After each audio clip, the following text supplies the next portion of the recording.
नमस्कार विद्यार्थी मित्रांनो, Indian polity bye Vicky Shinde या यूट्यूब चॅनलमध्ये आपलं स्वागत आहे। आज आपण या ठिकाणी आपल्या IMP फॅक्ट्सच्या सिरीजला पुढे आणखीन कंटिन्यू करतोय आणि आजच्या या भागामध्ये आपण पंचायत राज व्यवस्था या अर्थाने जी काही टॉपिक आहे त्या टॉपिकवरच्या IMP फॅक्ट्सवर आणि त्यावरच्या प्रश्नांचं विश्लेषण जे काही ते घेऊन येणार आहोत। जसं या ठिकाणी याआधी आपण राजकीय व्यवस्था भाग 1 भाग 2 या अर्थाने 2 भागांमध्ये राजकीय व्यवस्था या टॉपिकची चर्चा केलेली होती किंवा त्यावरच्या IMP फॅक्ट्सवर आपण प्रकाश टाकला होता। त्याच पद्धतीने आता याही पंचायत राज व्यवस्थेच्या टॉपिकवर आपण विचार करत असताना किंवा चर्चा करत असताना जे काही IMP फॅक्ट्स पाहणार आहोत ते विभिन्न भागामध्ये पाहणार आहोत। कारण की एक लक्षात घ्या की पंचायत राज व्यवस्थेचा जो काही टॉपिक आहे तो अभ्यासत असताना किंवा स्थानिक स्वराज्य संस्थांचा टॉपिक अभ्यासत असताना त्याची विभागणी आपल्याला 2 भागामध्ये करता येते। एक म्हणजे ग्रामीण स्थानिक स्वराज्य संस्था आणि दुसरं म्हणजे शहरी स्थानिक स्वराज्य संस्था।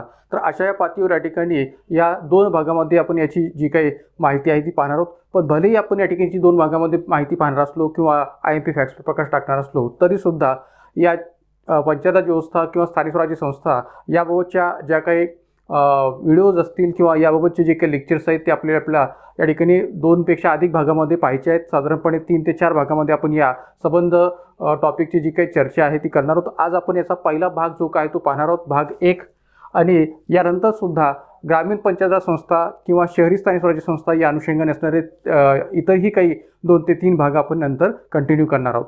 तर आगामी गट ब ची जी काही 2023ची असणारी एक्झाम 5 नोव्हेंबरची असो किंवा गट क ची 17 डिसेंबर 2023ची असणारी एक्झाम असो, तर या सर्वच अनुषंगाने आपल्याला या ठिकाणी या भागांचा किंवा विशेषतः या टॉपिकवरील IMP फॅक्ट्सचा उपयोग होईल असं म्हणायला काही हरकत नाही। आज या पहिल्या भागामध्ये आपण सुरुवात करूया या ठिकाणी ग्रामसभेच्या टॉपिकपासून आणि ग्रामसभेशी संबंधित असणारा पहिला प्रश्न आपण इथं आता पाहूया। तर पहा, पहिला प्रश्न आहे ग्रामसभेची गणपूर्ती संख्या किती आहे? ग्रामसभेची गणपूर्ती संख्या किती आहे? मतदार यादीतील 15% मतदार किंवा 100% मतदार, मतदार यादीतील 15% मतदार किंवा 100 मतदार यापैकी जी संख्या कमी असेल ती, मतदार यादीतील 20% मतदार किंवा 200 मतदार यापैकी जी संख्या अधिक असेल ती, मतदार यादीतील 10% मतदार किंवा 100 मतदार, मतदार यादीतील 10% मतदार किंवा 50 मतदार। तर मित्रांनो एक लक्षात घ्या की ग्रामसभेची गणसंख्या असं म्हटलं की या ठिकाणी आपल्याला पहिल्यांदा हे लक्षात आलं पाहिजे किंवा एक प्रकारे आपल्याकडे जो काही ग्रामपंचायत अधिनियम 1958चा जो काही संदर्भ आहे त्या संदर्भाचा जर विचार केला तर या कायद्यातील किंवा या कायद्याच्या पोटनियम 1959च्या दृष्टिकोनातून जर विचार केला तर या ठिकाणी ग्रामसभेच्या बाबतचा जो काही गणपतीच्या संख्येचा जो काही पर्याय आहे तो कोणत्या अर्थाने बरोबर सांगता येईल? तर पर्याय क्रमांक या ठिकाणी 1 जो काय आहे तो बरोबर स्पष्टपणे सांगता येऊ शकेल। का? कारण की मतदार यादीतील 15% मतदार किंवा 100 मतदार यापैकी जी संख्या कमी असेल ती, या अर्थानेच ग्रामसभेची गणसंख्या जी काय आहे ती मुंबई ग्रामपंचायत अधिनियम 1958च्या पोटनियम 1959च्या माध्यमातून विचार घेतलेले आपल्याला पाहायला मिळते। आणि म्हणून या ठिकाणी एक प्रकारे पहिला पर्याय आपल्याला त्याचं उत्तर सांगता येईल की मतदार यादीतील 15% मतदार किंवा 100 मतदार यापैकी जी संख्या कमी असेल ती। आता प्रश्न जर समजा याच बाबतीतचा थोडासा वेगळ्या पद्धतीने विचारला गेला की अनुसूचित क्षेत्रातील ग्रामसभेची गणपूर्ती संख्या किती असते? अनुसूचित क्षेत्रातील म्हणजेच पेसा भागातील, पेसा कायदा 1996चा जो काही आहे त्या पेसा कायदा 1996 नुसार अनुसूचित क्षेत्रातील असणाऱ्या ग्रामसभेची गणपूर्ती संख्या किती आहे किंवा किती असते? तर मग इथे या ठिकाणी उत्तर हे येणार नाहीये। इथं या ठिकाणी जे काही इतर आपल्याकडे असणाऱ्या ग्रामसभा आहेत किंवा ग्रामपंचायतीच्या अंतर्गत असणाऱ्या ग्रामसभा आहेत त्या अनुषंगाने असणारा प्रश्न आहे। इथं अनुसूचित क्षेत्राच्या दृष्टिकोनातून विचारला गेलेला हा प्रश्न नाही आहे। पण जर का प्रश्न आपल्याला या ठिकाणी अनुसूचित क्षेत्रातील असणाऱ्या ग्रामसभेच्या दृष्टिकोनातून विचारला गेला तर मग उत्तर या ठिकाणी थोडंसं चेंज होतं। का? तर मतदार यादीतील 15% मतदार नव्हे तर इथं या ठिकाणी उत्तर काय सांगता येईल? 25% मतदार असं उत्तर द्यावं लागेल की मतदार यादीतील 25% मतदार किंवा 100 मतदार यापैकी जी संख्या कमी असेल ती, या अनुषंगाने या पेसा कायद्यानुसार असणारी जी काही ग्रामसभेची गणपूर्ती संख्या आहे ती स्पष्ट करता येते अनुसूचित क्षेत्राच्या बाबतीत। मात्र अनुसूचित क्षेत्र सोडून सर्वसाधारण पातळीवर जर विचार केला तर या ठिकाणी ग्रामसभेची गणपूर्ती संख्या किती आहे असं म्हटल्यानंतर मुंबई ग्रामपंचायत अधिनियम 1958 पोटनियम 1959 नुसार जर विचार केला तर मतदार यादीतील 15% मतदार किंवा 100 मतदार यापैकी जी संख्या कमी असेल ती, हेच उत्तर आपल्याला स्पष्ट करता येईल। तर त्यामुळे या प्रश्नाचं उत्तर आपल्याला सांगता येईल पर्याय क्रमांक 1। या अनुषंगाने असणाऱ्या काही IMP फॅक्ट्सवर इथं आपण प्रकाश टाकूया। तर आता एक लक्षात घ्या या ठिकाणी ग्रामसभेचा कोरम किंवा गणसंख्या असं ज्यावेळेस आपण विचार करतो तेव्हा ग्रामपंचायतीने आयोजित केलेल्या ग्रामसभेसाठी ग्रामपंचायत कायद्यातील 1959च्या पोटनियम 10 नुसार म्हणजे 1959च्या पोटनियम 10 नुसार मतदार यादीत समाविष्ट केलेल्या किंवा समाविष्ट असलेल्या एकूण मतदारसंख्येच्या 15% मतदार किंवा 100 मतदार यापैकी जी संख्या कमी असेल तेवढ्या ग्रामस्थांची उपस्थिती आवश्यक असते. हा जो काही पर्याय क्रमांक 1 मधला संदर्भ आहे तो आपल्याला तो स्पष्ट करता येईल. याचबरोबर ग्रामसभेची गणपूर्ती आहे की नाही, आता पहा की इतरही जे काही गणपूर्तीच्या अनुषंगाने असणाऱ्या IMP फॅक्ट्स आहेत त्याचाही आपण उलगडा करणं यासाठी गरजेचं आहे, कारण की त्याही अनुषंगाने जर प्रश्न आपल्याला विचारला गेला या ग्रामपंचायत अधिनियम 1958-59च्या पोटनियम 10 नुसार, तर आपल्याला या ठिकाणी एक प्रकारे त्या दृष्टीने संबंध माहिती असणे गरजेचं आहे. तर त्या पातळीवर हा उल्लेख सुद्धा महत्त्वाचा आहे की ग्रामसभेची गणपूर्ती आहे की नाही हे पाहण्याचा अधिकार ग्रामसभेच्या अध्यक्षाला म्हणजेच सरपंचाला असतो. एकंदरीत याबाबतची माहिती जी काही आहे ती कुणाला असणं गरजेचं आहे, तर एक प्रकारे इथं सरपंचाला हा अधिकार असतो की ग्रामसभेची गणपूर्ती आहे की नाही हे पाहण्याचा अधिकार ग्रामसभेच्या अध्यक्षाला म्हणजेच सरपंचाला असतो, हे म्हणायला आपल्याला जागा उरते. याचबरोबर गणपूर्तीसाठी ग्रामसभेच्या निश्चित वेळेनंतर, मग आता ही गणपूर्तीची जी काही प्रोसेस आहे किंवा या ठिकाणी गणसंख्येची जी काही प्रोसेस आहे ग्रामसभेच्या पातळीवरची ती नेमकी कशी चालते, तर त्या प्रोसेसविषयी सुद्धा जर प्रश्न विचारला गेला तर आपल्याला हे माहिती असावं. या अर्थाने हे पण IMP फॅक्ट महत्त्वाचं आहे की गणपूर्तीसाठी ग्रामसभेच्या निश्चित वेळेनंतर किमान 15 मिनिटे आणि जास्तीत जास्त 30 मिनिटे सभेला सदस्य येण्याची वाट पाहिली जाते. गणपूर्तीसाठी ग्रामसभेच्या निश्चित वेळेनंतर किमान 15 मिनिटे आणि जास्तीत जास्त 30 मिनिटे सभेला सदस्य येण्याची वाट पाहिली जाते की जेणेकरून ग्रामसभेची गणपूर्ती पूर्ण व्हावी, हा त्या पाठीमागचा हेतू असतो. याचबरोबर आणखीन काही IMP फॅक्ट्स आहेत की जर का ही जी काही वाट आहे ती वाट पाहिली गेलेली आहे 15 मिनिटे किंवा 30 मिनिटे या अर्थाने, जर का आवश्यक गणपूर्ती झाली नसेल तर ग्रामसभा तहकूब केली जाते. ग्रामसभा जी काय आहे ती तहकूब केली जाते आणि नंतर मग तहकूब ग्रामसभा पुन्हा आयोजित केल्यानंतर, जर का तहकूब ग्रामसभा पुन्हा आयोजित केली गेली तर पुन्हा आयोजित केल्यानंतर त्या गणपूर्तीचे गणपूर्तीचे बंधन नसते. म्हणजे ज्यावेळेस या ठिकाणी तहकूब केलेली ग्रामसभा पुन्हा आयोजित केली जाते तेव्हा त्या आयोजित केलेल्या गणपूर्तीचे गणपूर्तीचे बंधन नसते. मात्र पूर्वीच्याच सूचनापत्रावरील विषयांवरच या ग्रामसभेत चर्चा केली जाते. म्हणजे जी काही पहिल्यांदा ग्रामसभा बोलावली गेलेली आहे त्याच ग्रामसभेतील असणाऱ्या विषयांवर या ग्रामसभेमध्ये जी काही चर्चा आहे ती केली जाते. असं नाही की या ठिकाणी तहकूब केली म्हणून तहकूब केल्यानंतर जी काही पुन्हा ग्रामसभा आयोजित केली गेलेली आहे त्या आयोजित केलेल्या ग्रामसभेमध्ये वेगळे विषय चर्चेला घेतले जात असतात, असं काही नसतं. तर पूर्वीच्याच सूचनापत्रावरील विषयांवरच या ग्रामसभेत चर्चा केली जाते. आगामी काळात होणाऱ्या ग्रामसभेची तारीख, म्हणजे नंतरच्या कालखंडामध्ये होणाऱ्या ग्रामसभेची तारीख असेल, वेळ असेल, ठिकाण असेल, हे तहकूब सभेतच ग्रामसभेचा अध्यक्ष म्हणजे सरपंच जाहीर करत असतो. अनुसूचित क्षेत्रात अर्थात पेसा भागात ग्रामसभेसाठी मतदारांच्या 25% किंवा 100 व्यक्ती यापैकी जी संख्या कमी असेल ती उपस्थिती आवश्यक आहे. हे जसं मी मागाशी म्हटल्याप्रमाणे हे आपल्याला स्पष्ट करता येईल. तर या ग्रामसभेशी संबंधित असणाऱ्या जे काही IMP फॅक्ट्स आहेत यांचा विचार आपल्याला या पद्धतीने स्पष्ट करता येईल की जेणेकरून त्यावर जर का वेगळ्या पद्धतीने प्रश्न विचारला गेला तर आपल्याला हे माहिती असावं की ग्रामसभेची गणपूर्ती कशा पद्धतीने विचारात घेतली जाते, त्याची प्रोसेस कशी असते. जर का ग्रामसभा गणपूर्ती अभावी तहकूब केली गेली तर तहकूब केल्यानंतर पुढं काय होत असतं, या सर्व अनुषंगाने असणारी ही जी काही माहिती आहे ती IMP फॅक्ट्स म्हणून आपण लक्षात ठेवण्याची गरज आहे. त्यानंतर जाऊया पुढच्या प्रश्नाकडे. पुढचा प्रश्न पहा काय, स्थानिक स्वराज्य संस्थांच्या अभ्यासासाठी नेमलेल्या रॉयल विकेंद्रीकरण आयोगाचे अध्यक्ष कोण होते? Lord Ripon, Lord Curzon, Lord Hobhouse, Lord Mayo. तर हा पण प्रश्न या ठिकाणी टोटली फॅक्च्युअल प्रश्न आहे की जनरली या ठिकाणी भारतामध्ये ब्रिटिश कालखंडामध्ये या ठिकाणी जी काही भारतातल्या स्थानिक स्वराज्य संस्थांचा विकास घडवण्याच्या प्रक्रियेमध्ये ब्रिटिशांनी जे काही प्रयत्न केलेले होते, मग त्यामध्ये लॉर्ड मेयोचा ठराव असेल, लॉर्ड रिपनचा ठराव असेल, तसंच या ठिकाणी 1907च्या साली रॉयल विकेंद्रीकरण आयोग जो का आहे तो लॉर्ड हॉबहाऊस यांच्या अध्यक्षतेखाली स्थापन केला गेलेला होता. कधी? 1907 मध्ये. तर हा जो काही लॉर्ड हॉबहाऊस यांच्या अध्यक्षतेखाली स्थापन केलेला रॉयल विकेंद्रीकरण आयोग होता की ज्या आयोगाच्या माध्यमातून भारतातील स्थानिक स्वराज्य संस्थांच्या अपयशाची कारणं काय आहेत या गोष्टीला शोधण्याचा विचार जो काय तो विचारात घेतला गेलेला होता. कारण की लॉर्ड मेयो किंवा लॉर्ड रेपनच्या अहवालाच्या माध्यमातून भारतातील स्थानिक स्वराज्य संस्थांचा विकास घडवून आणण्याचा प्रयत्न ब्रिटिशांनी केलेला होता. पण हा विकास घडवून आणत असताना एक प्रकारे जे काही अपयश स्थानिक स्वराज्य संस्थांच्या बाबतीत येत चाललेलं होतं, तर त्या अपयशाची कारणं काय आहेत हे जाणून घेण्याच्या हेतून 1907 मध्ये रॉयल विकेंद्रीकरण आयोगाची स्थापना केली गेली होती, ज्याला रॉयल डिसेंट्रलायझेशन कमिशन असंही म्हटलं गेलेलं आहे. तर याचे अध्यक्ष होते लॉर्ड हॉबहाऊस. तर या अनुषंगाने याचं उत्तर सांगता येईल पर्याय क्रमांक 3 लॉर्ड हॉबहाऊस. तर लॉर्ड हॉबहाऊस यांच्या एकंदरीत अहवालाच्या पातळीवर जर विचार केला तर त्यांनी आपल्या अहवालामध्ये नेमकं काय स्पष्ट केलं होतं त्याही रचनातून असणाऱ्या काही IMP फॅक्ट्सवर आपण इथं प्रकाश टाकूया. तर लॉर्ड हॉबहाऊस 1907 साली त्यांनी भारतातील स्थानिक स्वशासनाच्या अपयशाची कारणं स्पष्ट करून त्यावर उपाय सुचवलेले होते.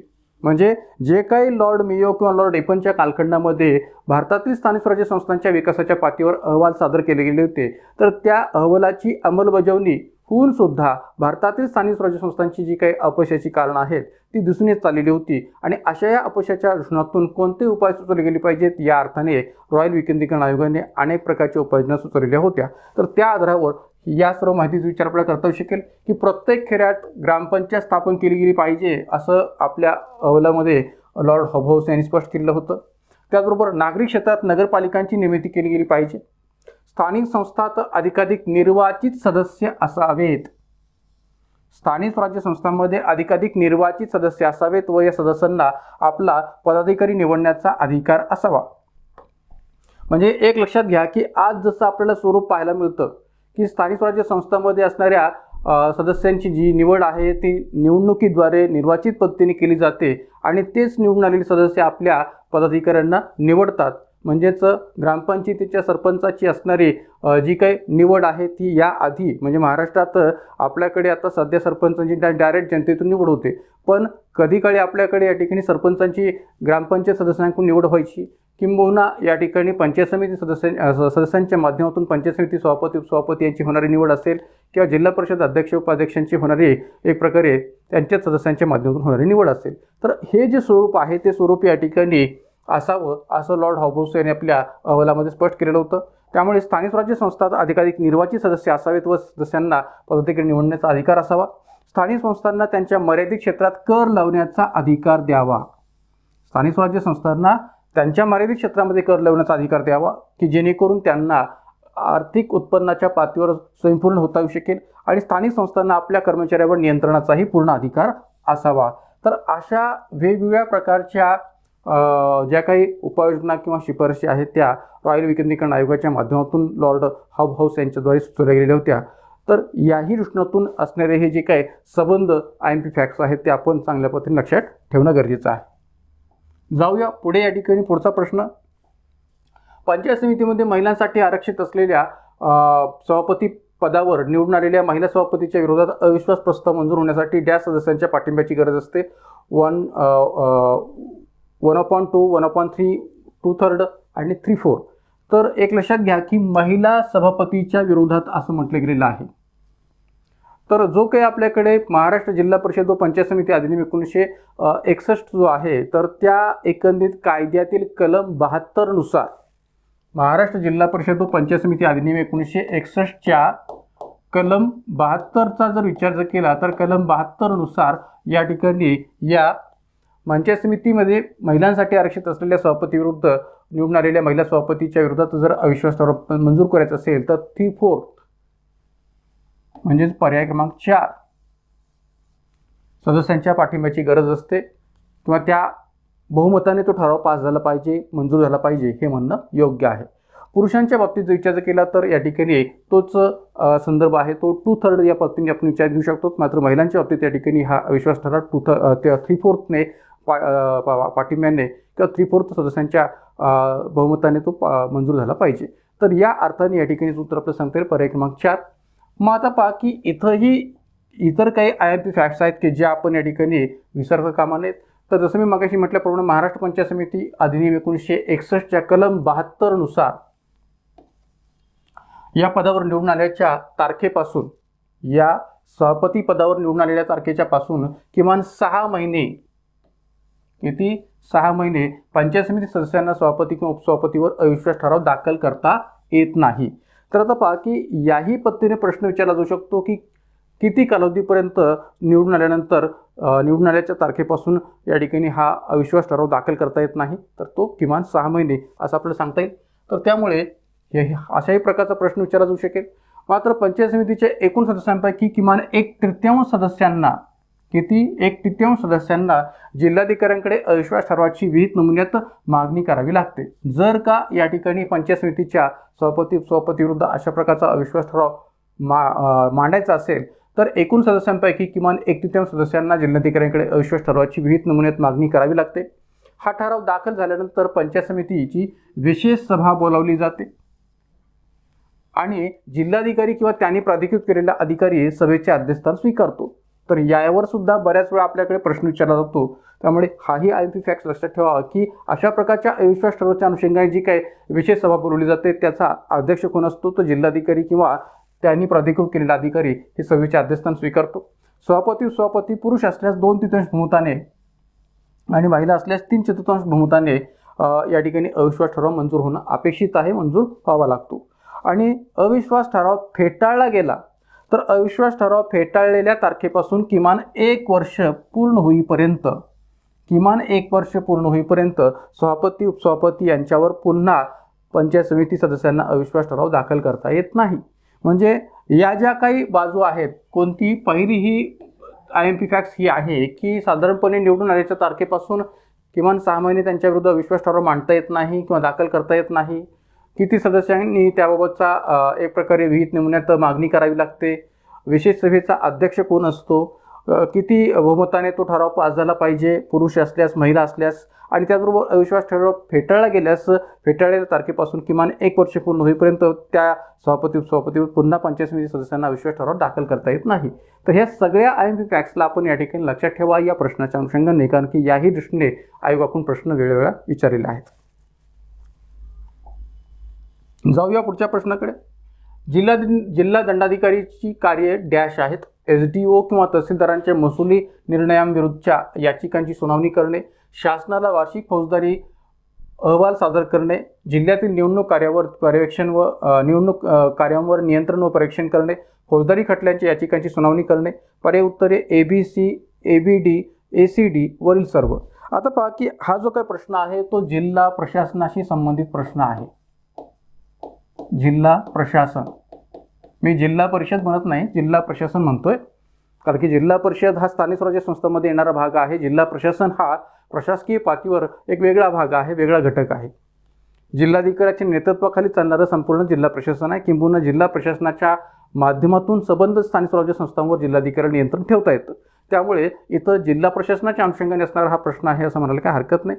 तर इथं जिल्हा दंडाधिकारी, कारण की आपल्याकडे जो कोणी जिल्हाधिकारी असतो जिल्ह्याचा, तोच जिल्ह्याचा जिल्हा दंडाधिकारी म्हणून भूमिका पार पाडत असतो. तर त्यामुळे जिल्हाधिकारी की जे एक प्रशासकीय पद आहे आणि कायदा व सुव्यवस्थेच्या पातळीवर त्यांना जिल्हा दंडाधिकारी म्हणून सुद्धा जी काही भूमिका आहे ती पार पाडावी लागते. तर अशा या जिल्हा दंडाधिकाऱ्याची कार्ये डॅश आहेत असा प्रश्न विचारला गेलेला आहे.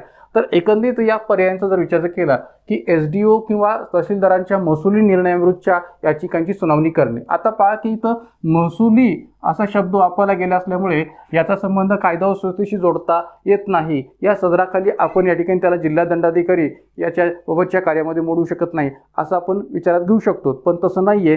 तर एक लक्षात घ्या, सब डिव्हिजनल ऑफिसर म्हणजेच एक प्रकारे या ठिकाणी उपविभागीय अधिकारी तहसीलदारांच्या महसुली निर्णयांविरुद्धच्या याचिकांची सुनावणी करणे. जर का एखादा महसुली संबंधीचा वाद असेल, महसुली संबंधीचा जर तंटा असेल, तर अशा प्रकारच्या महसुली संबंधीच्या याचिकांची जी काही सुनावणी आहे ती सर्वप्रथम तहसीलदाराकडे, त्यानंतर या ठिकाणी एक प्रकारे सब डिव्हिजनल ऑफिसरकडे आणि त्यानंतर मग या ठिकाणी ती याचिकांची सुनावणी जिल्हाधिकाऱ्याकडे होत असते. एकंदरीत आपल्याकडे जी काही महसुली न्यायव्यवस्था आहे त्या न्यायव्यवस्थेचा जर आपण विचार केला तर तहसीलदार, सब डिव्हिजनल ऑफिसर, जिल्हाधिकारी, विभागीय आयुक्त आणि जे काय राज्याच्या स्तरावर असणारं महसुली विभाग आहे त्या पातळीवर अशी ही हेरार्की आपल्याला पाहायला मिळते. तर एकंदरीत या हेरार्कीचा विचार जर केला तर या ठिकाणी जिल्हा दंडाधिकारी या नात्यानेच या महसुली संबंधीच्या निर्णयांची याचिकांची सुनावणी जी काय ती जिल्हाधिकाऱ्याकडे होत असते. आणि म्हणून या ठिकाणी भलेही महसुलाशी संबंधित विषय असला तरी सुद्धा महसुली तंट्याच्या बाबतीत महसुली वादांशी संबंधित असणारी ही याचिकांची सुनावणी असल्यामुळे जिल्हा दंडाधिकारी या नात्याने त्यांना ती जबाबदारी पार पाडावी लागते. त्यामुळे पहिलं विधान बरोबर आहे.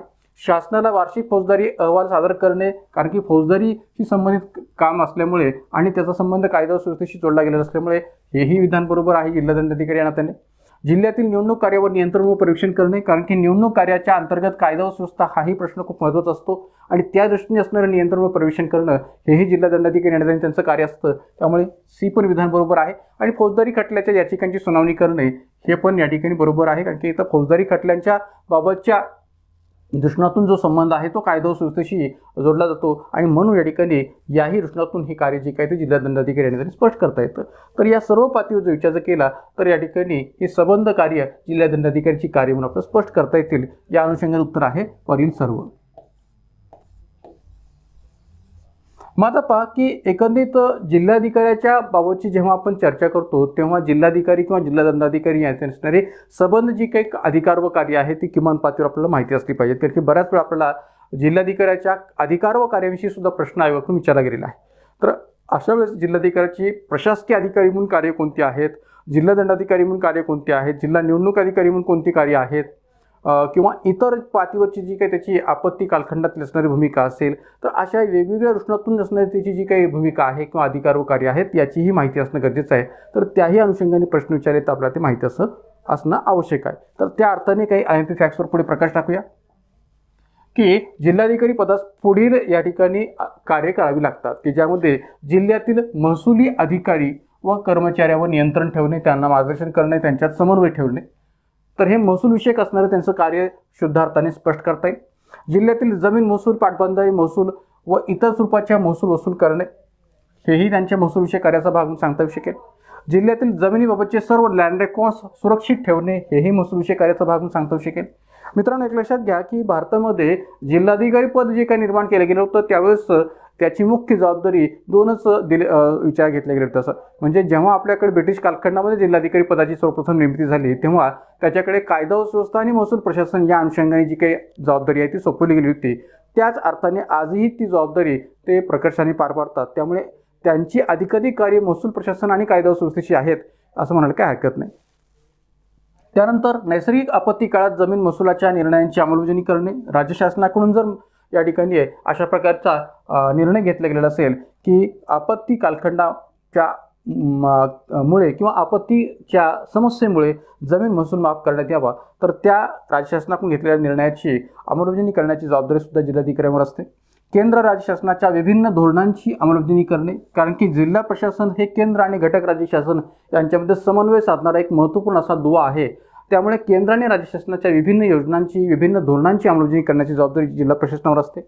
जिल्हा नियोजन मंडळाचा पदसिद्ध सचिव म्हणून जबाबदारी पार पाडणे, कारण की हा जो काही जिल्हाधिकारी आहे तो जिल्हा नियोजन मंडळाचा पदसिद्ध सचिव म्हणून आपली भूमिका पार पाडत असतो. जिल्ह्यामध्ये जे कोणी आमदार आणि खासदार की ज्यांच्याबाबतचा आमदार आणि खासदार निधी जो उपलब्ध असतो, तर त्या आमदार खासदार निधीचा जो काही पैसा आहे तो कशा पद्धतीने जिल्ह्यातील विकास कामांसाठी खर्च करायचा या अनुषंगाने जी काही जिल्हा नियोजन मंडळाचा पदसिद्ध सचिव जबाबदारी आहे ती त्यांना पार पाडावी लागते. तर त्याही अर्थाने ही जबाबदारी त्याचे कार्य म्हणून सांगता येईल. त्याचबरोबर जिल्ह्यातील कायदा व सुव्यवस्थेसाठी आवश्यक स्वरूपाच्या दंडात्मक उपाययोजना अंमलात आणणे, कारण की जी काही दुसरी जबाबदारी महत्त्वपूर्ण आहे जिल्हाधिकाऱ्याची कायदा व सुव्यवस्थेच्या पातळीवर जिल्हा दंडाधिकारी आणि त्यांची जबाबदारी जी आहे ती पाहता या ठिकाणी विभिन्न प्रकारच्या दंडात्मक उपाययोजनांचा वापर करणे किंवा त्या अंमलात आणणे, कायदा व सुव्यवस्था ठेवण्याच्या हेतूने नागरिकांना विदेशात जाण्यासाठी लागणारा व्हिसा व पासपोर्ट देण्याबाबत शिफारस करणे. महाराष्ट्रात जिल्हाधिकारी हा जिल्हा निवडणूक अधिकारी म्हणून कार्य करतो, हे पण इथं आपण विसरता कामा नये, कारण की प्रत्येक घटक राज्यामध्ये असणारा जिल्हाधिकारी हा जिल्हा निवडणूक अधिकारी म्हणून भूमिका पार पाडतोच असं नाही आहे. मात्र महाराष्ट्रामध्ये या ठिकाणी जिल्हाधिकारी या पदाकडे जिल्हा निवडणूक अधिकारी म्हणून जी काही जबाबदारी आहे ती सोपवली गेलेली आहे. काही घटक राज्यामध्ये जिल्हा निवडणूक अधिकारी हे स्वतंत्र पद सुद्धा निर्माण केले गेलेलं आहे, पण महाराष्ट्रात मात्र जिल्हाधिकारी हाच जिल्ह्याचा जिल्हा निवडणूक अधिकारी म्हणून कार्य करत असतो. आणि मग अशा या कार्यामध्ये जिल्हा निवडणूक विषयक कामामध्ये नियंत्रण व पर्यवेक्षण ठेवण्याचं जे काही कार्य आहे ते कायदा व सुव्यवस्थेच्या पातळीवर जिल्हा दंडाधिकारी म्हणून ते पार पाडत असतात. त्यानंतर आपत्तीग्रस्तांचं पुनर्वसन करणे, सभापती संचारबंदी जारी करणे याही माध्यमातून त्यांची कायदा व सुव्यवस्थेत असणारी भूमिका आपल्याला स्पष्ट करता येऊ शकते. तर एकंदरीत विचार केला तर जिल्हाधिकारी हे जिल्हा दंडाधिकारी आणि त्याने कायदा व सुव्यवस्था राखणे, महसूल, निवडणूक, आपत्ती व्यवस्थापन इत्यादी कामांचं नियंत्रक म्हणून या ठिकाणी कामे पार पाडत असतात. तर या सर्व अर्थाने जिल्हाधिकारी म्हणून असणारी त्यांची भूमिका असो किंवा जिल्हा दंडाधिकारी म्हणून असणारी त्यांची भूमिका असो, ही या ठिकाणी अशा वेगवेगळ्या पद्धतीने आपल्याला स्पष्ट करता येते. म्हणून बहुतांश विद्यार्थ्यांनी हे लक्षात घ्यावं की प्रत्येक जिल्ह्याच्या ठिकाणी असणारा जो काही जिल्हाधिकारी आहे त्याला या दोन्हीही नावांनी संबोधलं जातं. जिल्हाधिकारी तथा जिल्हा दंडाधिकारी कार्यालय असं त्याच्या जिल्हाधिकारी कार्यालयाचं वर्णन केलेलं असतं किंवा तसा बोर्ड असतो. तर त्यामुळे या दोन्ही जबाबदाऱ्याच्या अनुषंगाने त्याची ही जी काही IMP फॅक्ट्स आहेत त्या आपण लक्षात ठेवण्याची गरज आहे. त्यानंतर या ठिकाणी योग्य कथन किंवा कथने ओळखा. महाराष्ट्र राज्य वित्त आयोगाचे गठन 1994 मध्ये करण्यात आले. राज्य वित्त आयोगाचा कार्यकाल 6 वर्ष आहे. पर्यायी उत्तरे: कथन ए बरोबर, कथन बी चुकीचे, कथन ए चुकीचे, कथन बी बरोबर, दोन्ही कथने ए आणि बी बरोबर, दोन्ही कथने ए आणि बी चुकीची. तर एक लक्षात घ्या, महाराष्ट्र राज्य वित्त आयोगाचे गठन 1994 मध्ये करण्यात आले. हे विधान बरोबर आहे, हे कथन बरोबर आहे. राज्य वित्त आयोगाचा कार्यकाल 6 वर्ष आहे, हे मात्र या ठिकाणी चुकीचं आहे. त्यामुळे बी विधान चुकीचं आहे.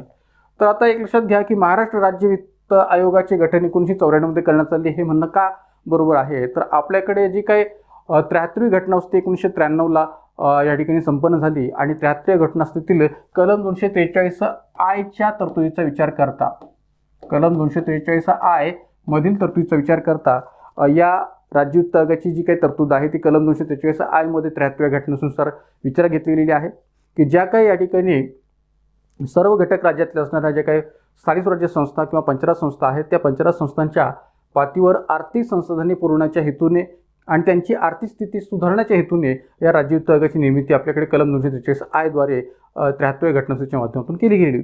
अशा या राज्य वित्त आयोगाच्या स्थापनेची जी काही जबाबदारी आहे ती राज्यपालावर सोपवली गेलेली आहे आणि म्हणून एक प्रकारे या ठिकाणी महाराष्ट्रामध्ये महाराष्ट्र राज्य वित्त आयोग अधिनियम 1994 द्वारे 1994 मध्ये या राज्य वित्त आयोगाची स्थापना करण्यात आली किंवा गठन करण्यात आलं, हे म्हणणं बरोबर आहे. राहिला प्रश्न राज्य वित्त आयोगाच्या कार्यकालाचा, तर इथं या ठिकाणी 6 वर्ष नसून तो 5 वर्ष असं आपल्याला म्हणणं योग्य आहे. कलम 243 मधली तरतूद विचार घेतली तर राज्यपालांनी प्रत्येक 5 वर्षांनी अशा प्रकारच्या राज्य वित्त आयोगाची स्थापना करावी अशी तरतूद विचार घेतलेली आहे. तर त्यामुळे या ठिकाणी कार्यकाल 6 वर्ष असं म्हणणं योग्य नाही आहे, तर एक प्रकारे 5 वर्ष म्हणणं योग्य आहे.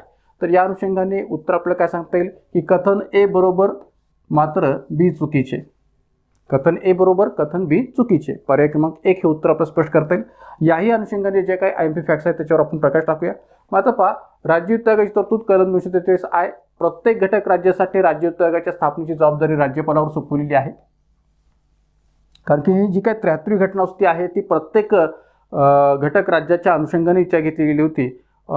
काही घटक राज्यांचा अपवाद वगळता पुढे त्याही अनुषंगाने माहिती मी देणारच आहे. पण जे काही या ठिकाणी घटक राज्यांना 73वी घटनावस्ती लागू झालेली आहे त्या अनुषंगाने जर विचार केला तर प्रत्येक घटक राज्यासाठी राज्य वित्त आयोगाच्या स्थापनेची जबाबदारी ही राज्यपालावर सोपवलेली आहे. या आयोगाची जी काही रचना आहे, राज्य वित्त आयोगाची जी काही रचना आहे किंवा अधिकार व कार्य आहेत ते राज्य विधिमंडळ कायद्याने निश्चित करेल अशी ही तरतूद कलम 243 मध्ये केलेली आहे की प्रत्येक राज्य वित्त आयोगाची रचना, अधिकार व कार्य राज्य विधिमंडळ कायद्याद्वारे निश्चित केले जातात. महाराष्ट्रात राज्य वित्त आयोगाची स्थापना महाराष्ट्र राज्य वित्त आयोग अधिनियम 1994 नुसार झाली आहे. आता हा जो काय पुढचा उल्लेख जो आहे तो नीट आपण लक्षात ठेवा, का तर या ठिकाणी या बाबतीत प्रश्न याही पद्धतीने विचारला जाऊ शकतो जसं मी तो उल्लेख केलेला आहे. मान्य करूया की प्रत्येक घटक राज्याच्या अंतर्गत असणाऱ्या राज्य वित्त आयोगाचा कार्यकाल हा 5 वर्ष आहे. पण कलम 243 मध्ये याबाबतचा जो संदर्भ दिलेला आहे तो कसा आहे, तोही महत्त्वाचा आहे. तर 73व्या घटनावस्तीच्या अंमलबजावणीपासून 1 वर्षाच्या आत व त्यानंतर प्रत्येक 5 वर्षांनी या आयोगाची स्थापना राज्यपाल करेल.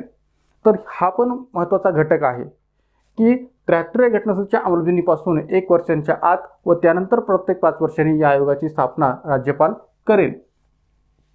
आयोगाचे जे काही कार्य आहे तर ते कार्यसुद्धा कधीकधी आयोगाकडून MPSCच्या एक्झाममध्ये वेगवेगळ्या प्रकारच्या परीक्षेमध्ये विचारलं जातं की राज्य वित्त आयोगाची जबाबदारी काय आहे किंवा कार्य काय आहे. तर पंचायत संस्थांकडून आकारले जाणारे कर, राज्य सरकारच्या कर उत्पन्नातील पंचायत संस्थांचा वाटा, राज्य संचित निधीतून पंचायत संस्थांना मिळणारे अनुदान याबाबतची निश्चिती करणे. म्हणजे कोणकोणत्या घटकांची निश्चिती करणे, तर पंचायत संस्थांकडून आकारले जाणारे कर, राज्य सरकारच्या कर उत्पन्नातील पंचायत संस्थांचा वाटा आणि राज्य संचित निधीतून पंचायत संस्थांना मिळणारे अनुदान या सर्व बाबतची निश्चिती राज्य वित्त आयोगाच्या माध्यमातून केली जाते. तसेच या पंचायत संस्थांना आर्थिक संसाधने पुरवण्यातून त्यांची आर्थिक स्थिती सुधारण्यासाठी प्रयत्न करणे, या पंचायत संस्थांची आर्थिक स्थिती सुधारण्यासाठी प्रयत्न करणे आणि मग अशा प्रकारची आर्थिक स्थिती सुधारण्यासाठी त्यांना विविध प्रकारची आर्थिक संसाधने पुरवणे, याही दृष्टीने या राज्य वित्त आयोगाची भूमिका आपल्याला स्पष्ट करता येते. राज्य वित्त आयोग आपल्या बाबतचा जो काही वार्षिक अहवाल आहे तो राज्यपालांना सादर करतं आणि राज्यपाल हा अहवाल विधिमंडळासमोर सादर करत असतात किंवा ठेवत असतात. तर या अर्थाने या ठिकाणी कलम 243 आयच्या दृष्टीने असणाऱ्या या ज्या काही संबंध राज्य वित्त आयोगाबाबतच्या IMP फॅक्ट्स आहेत त्यांचा विचार आपल्याला या पद्धतीने करता येऊ शकतो. तर या सगळ्या गोष्टी आपण राज्य वित्त आयोगाच्या पातळीवर चांगल्या पद्धतीने लक्षात ठेवाव्यात. मित्रांनो, पुढे जाण्याच्या आधी छोटंसं एक ब्रेक घेऊया आणि ब्रेकच्या माध्यमातून आपल्या ज्या काही Indian polity bye Vicky Shinde या ॲपच्याद्वारे चालणाऱ्या विभिन्न बॅचेस आहेत त्या विभिन्न बॅचेसविषयी थोडक्यात माहिती घेऊया. तर आगामी 2024ची गट ब गट क पूर्व परीक्षा या अनुषंगाने ज्यांना कोणाला तयारी करायची आहे त्यांच्याकरिता आपली गट ब गट क पूर्व परीक्षा बॅच जी काय ती सध्या सुरू आहे. आपल्या ॲपच्या माध्यमातून 70% डिस्काउंटसह फक्त 600 रुपयाच्या फीसमध्ये आपण ही बॅच प्राप्त करू शकता. एकूण 40+ व्हिडिओज प्लस नोट्सच्या बेसिसवर ही बॅच आहे. त्यानंतर वॉच टाईम 3 पट आहे, व्हॅलिडिटी आहे 6 महिने. त्याचबरोबर आगामी एक प्रकारे 17 डिसेंबर गट क ची जी काही एक्झाम आहे तर त्याही दृष्टीने आपली गट ब गट क पूर्व मुख्य परीक्षा ही जी काही बॅच आहे ती सध्या सुरू आहे. 70% डिस्काउंटसह फक्त 750 रुपयाच्या फीसमध्ये किंवा 750 रुपयाच्या फीसमध्ये आपण सुधारित अभ्यासक्रमानुसार संपूर्ण सिलेबस जो काय तो याच्यामध्ये अभ्यासू शकता. एकूण 60+ व्हिडिओज प्लस नोट्सच्या बेसिसवर असणारी ही बॅच आहे. वॉच टाईम 3 पट आहे आणि कालावधी 6 महिने. मात्र या दोन्ही बॅचेसवरचा हा जो काही अधिकाधिक असणारा डिस्काउंट आहे किंवा डिस्काउंट ऑफरचा जो भाग आहे तो 1 नोव्हेंबर ते 17 नोव्हेंबर 2023 या अंतर्गत स्पेशल ऑफर खाली सध्या सुरू आहे. त्यामुळे या स्पेशल ऑफरच्या अनुषंगाने असणारी ही जी काही नवीन सुधारित किंमत आहे बॅचेसची ती आपण या ठिकाणी या कालावधीमध्ये विचारात घेऊ शकता आणि त्यानुसार आपण ही बॅच परचेस करू शकता. याबाबतची कोणतीही इन्क्वायरी करायची असेल तर या कॉन्टॅक्ट नंबरवर आपण इन्क्वायरी करू शकता. त्याचबरोबर आपली राज्य सेवा पूर्व परीक्षा बॅचसुद्धा सध्या ॲपवर सुरू आहे. एकंदरीत आगामी 2024ची ज्यांना या ठिकाणी राज्य सेवा पूर्व परीक्षा दृष्टीने तयारी करायची आहे त्यांच्याकरता जी काही बॅच आपल्या ॲपवर सध्या सुरू आहे ती फक्त 750 रुपयाच्या फीसमध्ये सुरू आहे. 70% डिस्काउंटसह एकूण 50+ व्हिडिओज प्लस नोट्सच्या बेसिसवर असणारी बॅच आहे. वॉच टाईम 3 पट आहे, व्हॅलिडिटी आहे 6 महिने. त्याचबरोबर आगामी जी काही राज्य सेवा मुख्य परीक्षा 2023 सुद्धा आपल्याकडे आता काही दिवसातच या ठिकाणी पार पडणार आहे. तर अशा या राज्यसेवा मुख्य परीक्षा 2023च्या अनुषंगाने सुद्धा आपली राज्यसेवा मुख्य परीक्षा GS2 पार्ट 1 ची जी काही बॅच आहे ती स्पेशल बॅच सध्या आपल्या ॲपवर सुरू आहे. एकूण 8 घटकांच्या सिलेबसचा विचार जो आहे तो या GS2 पार्ट 1च्या बॅचमध्ये केला गेलेला आहे. साधारणपणे फक्त 900 रुपयाच्या फीसमध्ये आपण ही संबंध जी काही बॅच आहे ती प्राप्त करू शकता. या बॅचमध्ये एकूण 80+ videos plus notes, watch time 3 पट आणि व्हॅलिडिटी आहे 8 महिने. मित्रांनो, ही बॅच अगोदर 1040 रुपयांना होती. मात्र या स्पेशल ऑफर अंतर्गत ही जी काही बॅच आहे ती आपल्याला 1 नोव्हेंबर ते 17 नोव्हेंबर 2023च्या कालावधीमध्ये या दोन्ही बॅचेसवर हा स्पेशल डिस्काउंट जो काय तो प्राप्त करता येऊ शकेल. तर या दोन्ही बॅचेसवरची ही जी काही चौकशी आहे किंवा एन्क्वायरी आहे ती या कॉन्टॅक्ट नंबर आपण करू शकता. त्याचबरोबर या ठिकाणी GS2 पार्ट 2 ची पण जी काही बॅच आहे ती आपल्या ॲपवर सध्या सुरू आहे. GS2 पार्ट 2 फक्त नवीन घटकांचा समावेश असणारी ही बॅच आहे. एकूण 7 घटक याच्यामध्ये आपल्याला अभ्यासता येऊ शकतील. साधारणपणे एकूण 70+ व्हिडिओज, वॉच टाईम 3 पट आणि व्हॅलिडिटी 8 महिने असं याचं स्वरूप आहे. फक्त 750 रुपयाच्या फीसमध्ये आपण ही संबंध बॅच जी काय आहे ती आवश्यकता 70% डिस्काउंटसह. यामध्ये पण हे संबंध 7 घटक जे GS2च्या पेपरमधले आहेत तर हे संबंध 7 घटक नोट्ससह आपल्याला या ठिकाणी अभ्यासता येऊ शकतील. तर हाही जो काही भरघोस डिस्काउंट आहे तो आपण या ठिकाणी या बॅचवर प्राप्त करू शकता. तर याही बाबतची जी काही एन्क्वायरी आहे ती आपण या कॉन्टॅक्ट नंबरवर करू शकता. याही बाबतचा हा जो काही डिस्काउंटचा कालावधी आहे तो हाच आहे. 1 नोव्हेंबर ते 17 नोव्हेंबर 2023 या कालावधीमध्ये याबाबतचा डिस्काउंट आपण प्राप्त करू शकता. या संबंध बॅचेस आपल्याला प्राप्त करायचे असतील तर गुगल प्ले स्टोअर जाऊन Indian polity bye Vicky Shinde हे ॲप डाउनलोड करा आणि त्या माध्यमातून या संबंध बॅचेसचा फायदा आपण घेऊ शकता. जाऊया पुढच्या प्रश्नाकडे. खालीलपैकी महाराष्ट्रातील कोणत्या तालुक्यामध्ये पंचायत समिती नाहीत? पहा प्रश्न काय आहे की खालीलपैकी महाराष्ट्रातील कोणत्या तालुक्यामध्ये पंचायत समिती नाहीत? नागपूर, अमरावती, ठाणे, पुणे. पर्याय उत्तरे ABC, ABD, ACD आणि BCD. तर मित्रांनो, हा प्रश्न मागे आपल्याकडे ASO मेन्सच्या एक्झाममध्ये विचारला गेलेला होता. तर बहुतांश विद्यार्थ्यांना या ठिकाणी असा प्रश्न विचारल्यानंतर थोडासा गोंधळ होण्याची शक्यता नाकारता येऊ शकत नाही. कारण की इथं काय म्हटलेलं आहे की खालीलपैकी कोणत्या तालुक्यामध्ये, महाराष्ट्रातील कोणत्या तालुक्यामध्ये पंचायत समिती नाहीत म्हटलेलं आहे. मग आता पहा, या ठिकाणी नागपूर, ठाणे आणि पुणे या 3 तालुक्यांच्या पातळीवर, या पर्यायातील या ठिकाणी 3 तालुक्यांच्या पातळीवर पंचायत समिती अस्तित्वात नाही आहेत. नागपूर, ठाणे, पुणे हे महाराष्ट्रातले हे 3 तालुके आहेत की ज्या 3 तालुक्यांच्या पातळीवर पंचायत समिती अस्तित्वात नाही आहे असं म्हणायला जागा उरते. आणि म्हणून या ठिकाणी उत्तर आपलं सांगता येईल पर्याय क्रमांक 3 ACD. आता असं का, तर 100% शहरी तालुके असणाऱ्या बाबतीत त्या ठिकाणी पंचायत समिती अस्तित्वात नाही असं म्हणायला जागा उरते. कारण की हे संबंध जे काही तालुके आहेत ते 100% शहरी तालुके आहेत आणि त्यामुळे या ठिकाणी इथं पंचायत समिती अस्तित्वात नाही आहे. तर एक लक्षात घ्या की ज्यावेळेस आपण पंचायत समिती, ग्रामपंचायत किंवा जिल्हा परिषदेचा विचार करतो तेव्हा ते ग्रामीण पंचायत संस्थांमध्ये येणारे संबंध पंचायत संघटना आहे. पण ज्या ठिकाणी 100% शहरी तालुक्यांचं स्वरूप असेल त्या ठिकाणी पंचायत समितीची आवश्यकता भासेल का, नाही आहे. आणि म्हणून 100% शहरी तालुके असल्या कारणाने या नागपूर, ठाणे, पुणे अंतर्गत या ठिकाणी पंचायत समिती अस्तित्वात नाही आहे असं म्हणायला जागा उरते. आणि म्हणून 100% शहरी तालुक्यांच्या अंतर्गत नागपूर, ठाणे, पुणे हे 3ही तालुके येत असल्यामुळे तिथं पंचायत समिती अस्तित्वात नाही आहे. तर याच्याही बाबतचे जे काही IMP फॅक्ट्स आहेत ते आपण विस्ताराने पुढे पाहूया, कारण की याबाबतची माहितीसुद्धा IMP फॅक्ट्स बेसिस कशी आहे हे महत्त्वाचं आहे. मग आता पहा, 100% शहरी तालुका असल्यास पंचायत समिती नाही आहे किंवा नसते, जसे नागपूर, ठाणे, पुणे. नागपूर एकूण तालुके 14, नागपूरमध्ये एकूण तालुके आहेत 14 किंवा नागपूर जिल्ह्याच्या पातळीवर जर विचार केला तर एकूण तालुके आहेत 14. त्यातील 13 तालुक्यांसाठी पंचायत समिती आहे, 13 तालुक्यांसाठी पंचायत समिती आहे. मात्र नागपूर शहर तालुक्यासाठी पंचायत समिती नाही आहे. ठाणे जिल्ह्याच्या पातळीवर जर तर एकूण तालुके 7, त्यातील 5 तालुक्यांसाठी पंचायत समिती आहे. मात्र ठाणे शहर आणि उल्हासनगर शहर तालुक्यांसाठी पंचायत समिती नाही आहे. म्हणजे एकूण तालुके 7, त्यातील 5 तालुक्यांसाठी पंचायत समिती आहे. मात्र ठाणे शहर आणि उल्हासनगर शहर तालुक्यांसाठी पंचायत समिती नाही आहे. पुण्याच्या पातळीवर एकूण तालुके आहेत 13, सर्व 13 तालुक्यांसाठी पंचायत समिती आहे. आता प्रश्न असा निर्माण होणं साहजिक आहे किंवा सर्व 13 तालुक्यांसाठी पंचायत समिती आहे, तर मग पुणे तालुक्यासाठी पंचायत समिती नाही असं कसं म्हणता येईल?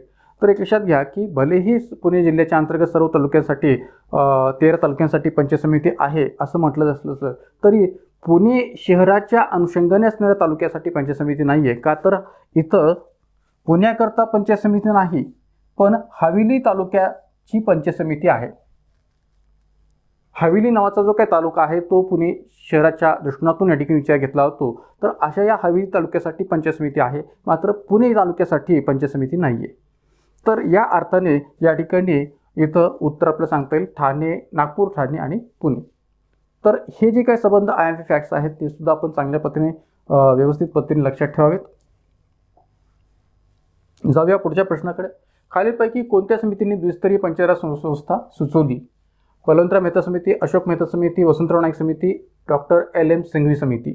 तर मित्रांनो एक लक्षात घ्या की या ठिकाणी ज्यावेळेस अशा प्रकारचा प्रश्न विचारला जातो त्यावेळेस आपल्याला सहज पद्धतीने उत्तर जे काय ते देता येतं.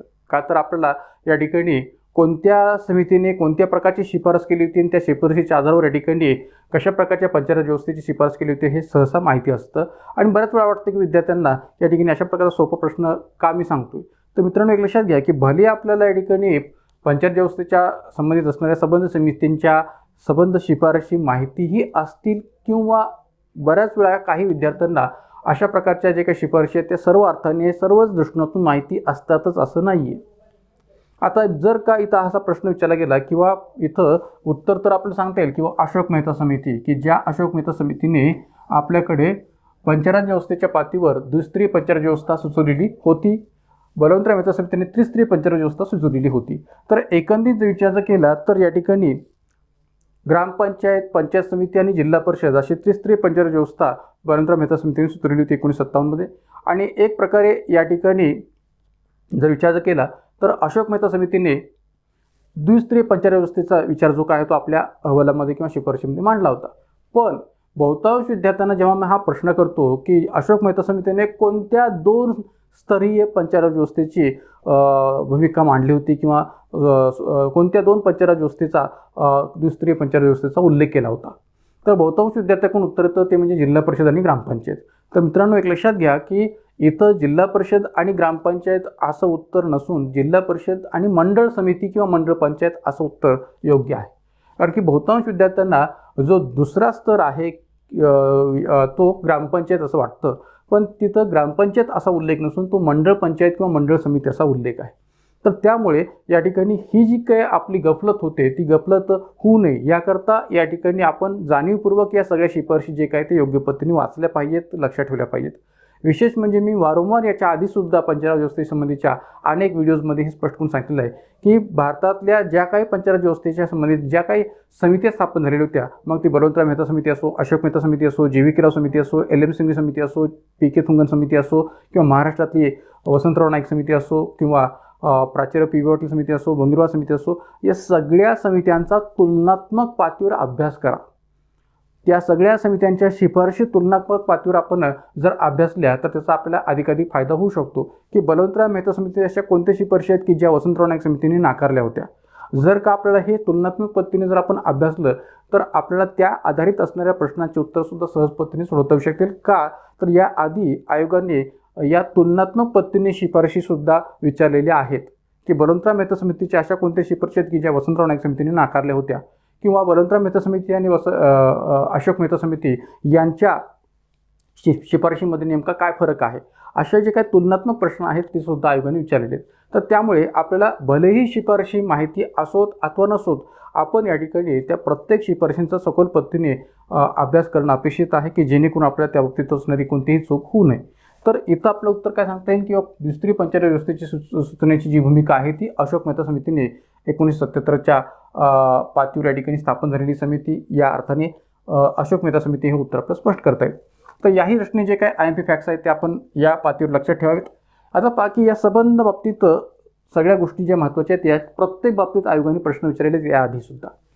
तर अशोक मेहता समिती 1977, स्थापना 12 डिसेंबर 1977ला या समितीची झालेली होती. अहवाल सादरीकरण 21 ऑगस्ट 1978.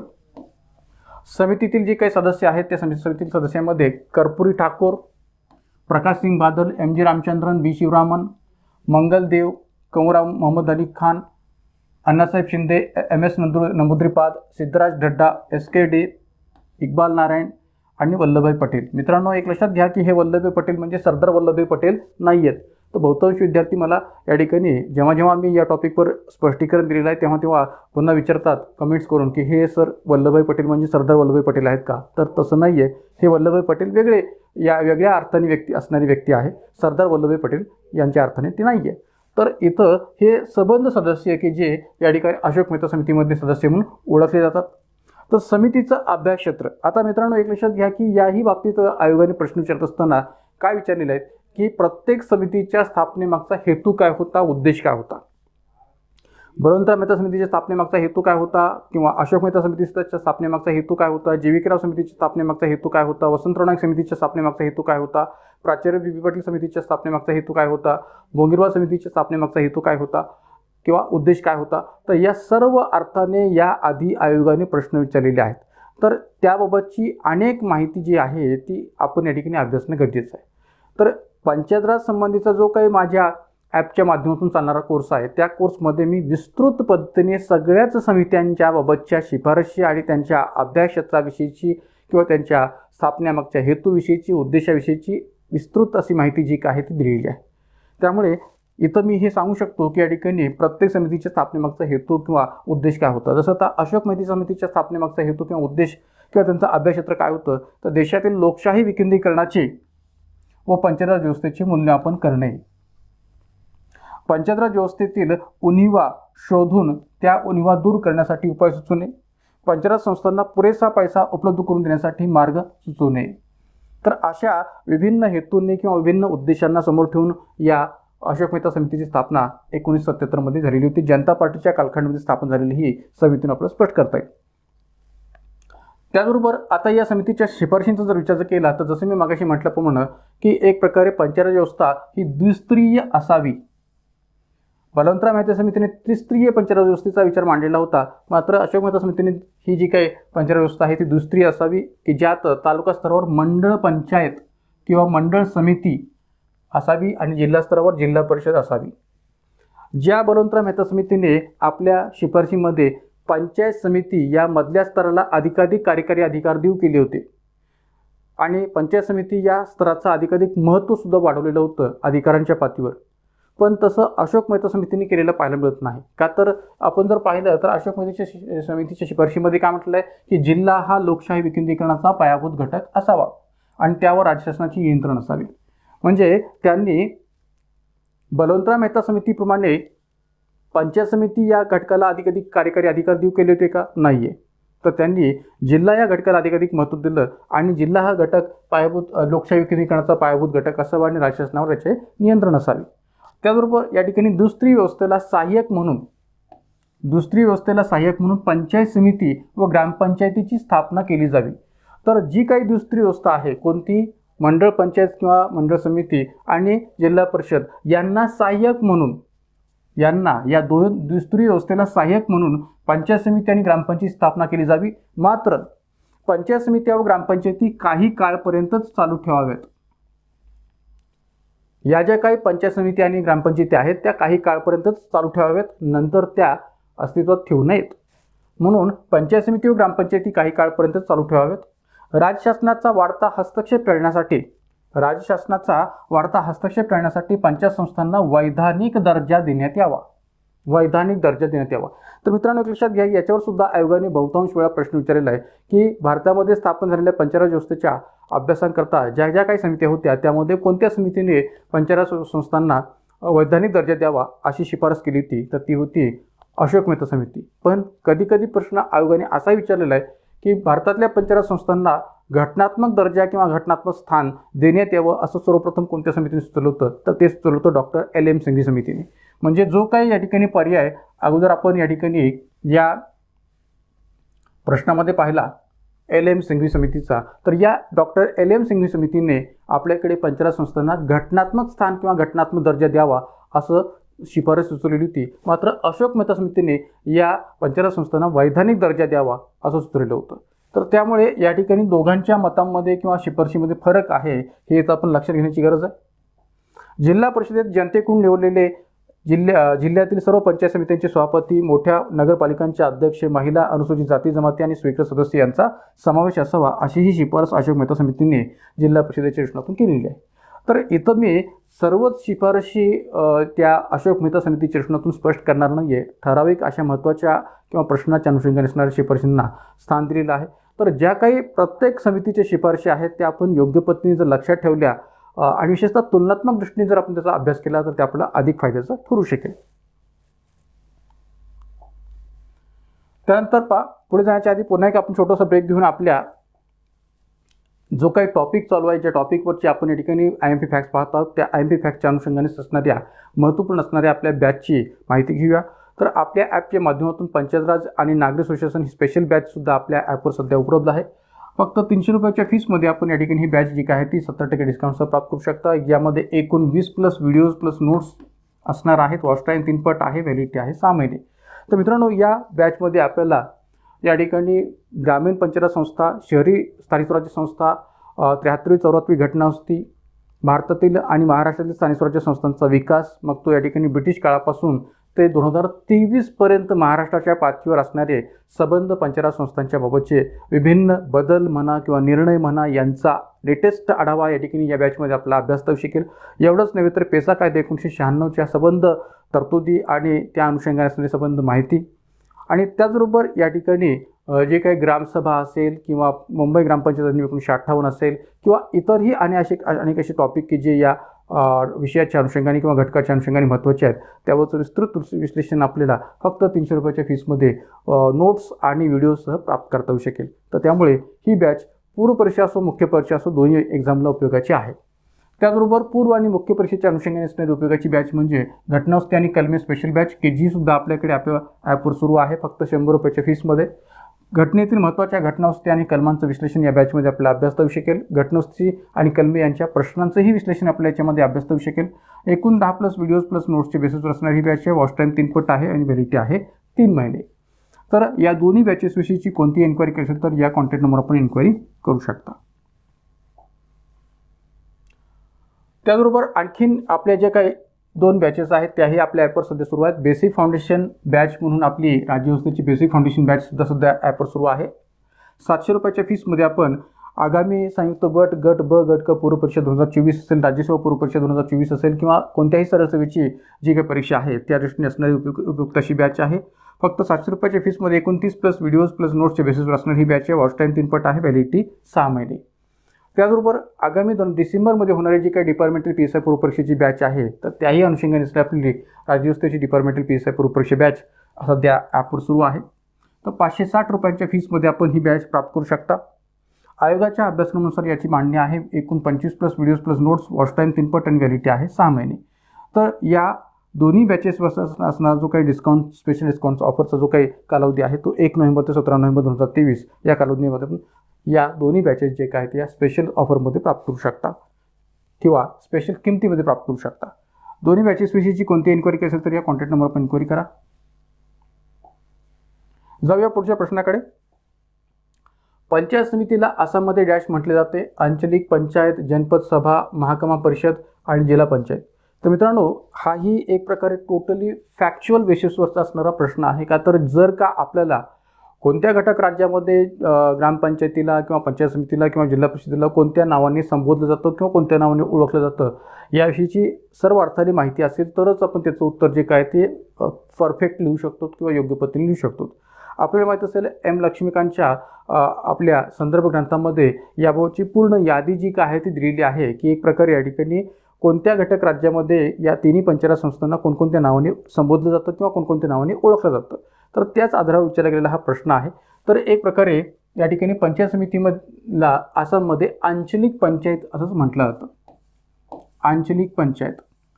पण मित्रांनो एक लक्षात घ्या की भारतातल्या बहुतांश घटक राज्यांच्या अंतर्गत पंचायत समिती या मधल्या स्तराला, मधल्या पातळीतल्या स्तराला पंचायत समिती याच नावाने ओळखण्यावर अधिकाधिक भर दिला गेलेला आहे. म्हणजे भारतातले असे अनेक घटक राज्य आहेत की ज्या घटक राज्यामध्ये या पंचायत समितीला पंचायत समिती या नावाने संबोधलं जातं. फक्त काही अपवादात्मक अशी घटक राज्य आहेत की जिथे या ठिकाणी वेगळ्या नावाने संबोधलं जातं. मग कुठं प्रखंड पंचायत म्हटलं जातं, कुठं या ठिकाणी फक्त पंचायत म्हटलं जातं, कुठं या ठिकाणी क्षेत्र पंचायत म्हटलं जातं. तर असं प्रत्येक पातळीवर या ठिकाणी वेगवेगळ्या प्रकारचे शब्द वापरला गेलेला आहे. तर या अनुषंगाने इथं उत्तर आपल्याला सांगता येईल पर्याय क्रमांक 1 आंचलिक पंचायत. तर वेगवेगळ्या घटक राज्यामध्ये या पंचायत समितीला कोणत्या नावाने संबोधलं जातं याचाही उलगडा आपण पुढे करूया. आसाममध्ये आंचलिक पंचायत, आंध्र प्रदेशमध्ये मंडळ परिषद, अरुणाचल प्रदेश अंचल समिती, बिहार पंचायत, छत्तीसगड जनपद पंचायत, कर्नाटक आणि गुजरात तालुका पंचायत असा शब्द वापरला गेलेला आहे. जसं मी मागाशी म्हटल्याप्रमाणे की बहुतांश घटक राज्यामध्ये पंचायत समिती हाच शब्द वापरला जातो.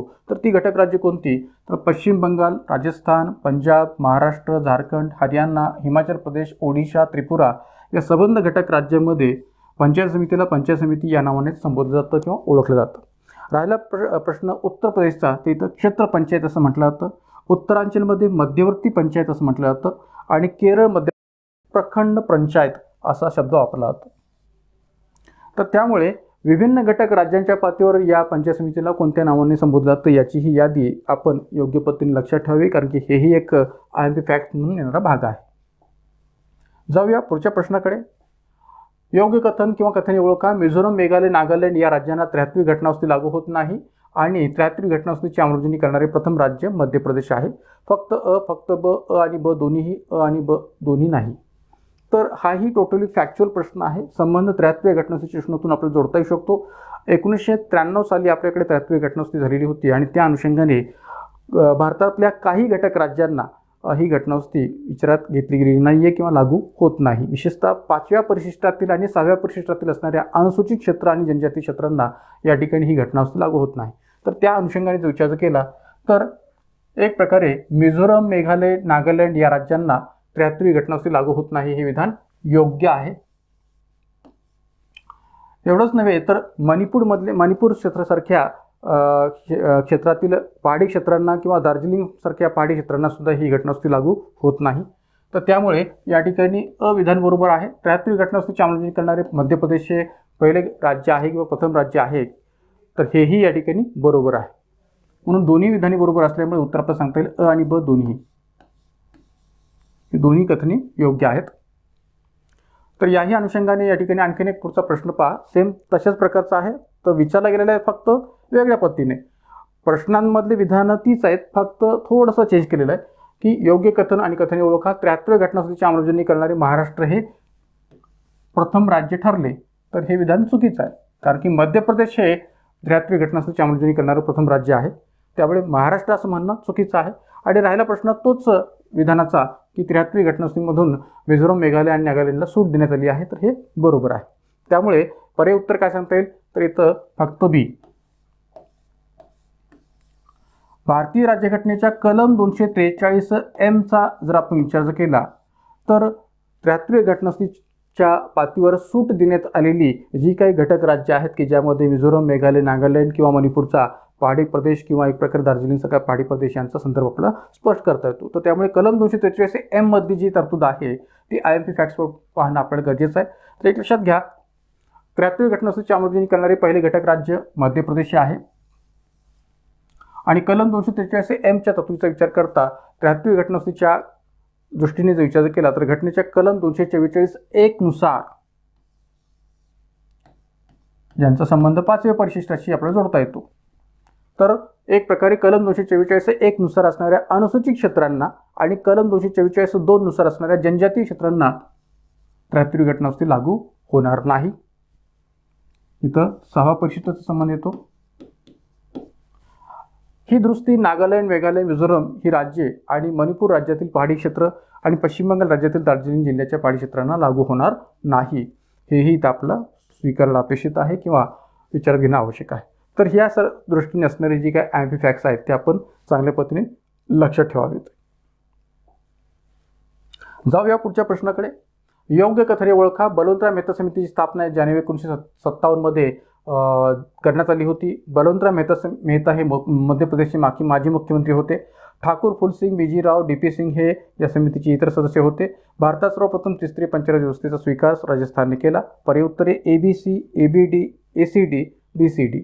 तर आता पहा, योग्य कथने ओळखा म्हटलेले आपल्याला बरोबर विधाने शोधायची आहेत. बलवंतराव मेहता समितीची स्थापना जानेवारी 1957 झालेली होती, हे विधान बरोबर आहे. बलवंतराव मेहता हे मध्य प्रदेशचे माजी मुख्यमंत्री होते, हे विधान चुकीचं आहे. बलवंतराव मेहता हे मध्य प्रदेशचे नव्हे तर गुजरातचे दुसरे मुख्यमंत्री होते. गुजरात या घटक राज्याचे दुसरे मुख्यमंत्री होते. 1963 ते 1965 या कालखंडामध्ये गुजरातचे दुसरे मुख्यमंत्री म्हणून त्यांनी जबाबदारी पार पाडली होती. त्यामुळे ते मध्य प्रदेशचे माजी मुख्यमंत्री होते म्हणणं हे चुकीचं आहे. राहिला प्रश्न, ठाकूर फुलसिंग, BG राव, DP सिंग हे या समितीचे सदस्य होते, हे विधान बरोबर आहे.